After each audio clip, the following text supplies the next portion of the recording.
হরে কৃষ্ণ। শ্রীমদ্ ভাগবতমের নবম স্কন্ধের চতুর্থ অধ্যায় 18 থেকে 20 নম্বর শ্লোকে মহারাজ অম্বরীশ কিভাবে তার ইন্দ্রিয়গুলিকে দমন করতে সক্ষম হয়েছিলেন সেই বিষয়ে আলোচনা করা হয়েছে।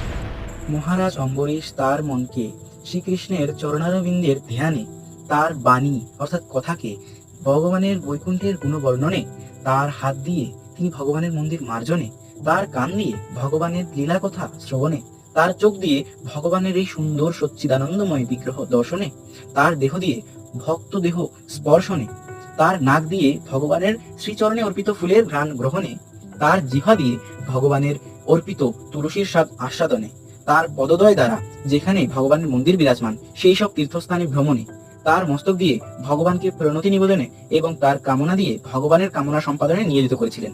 এইভাবে তিনি খুব সুন্দরভাবে নিজের মনকে ভগবানের সেবায় অর্পণ করেছিলেন।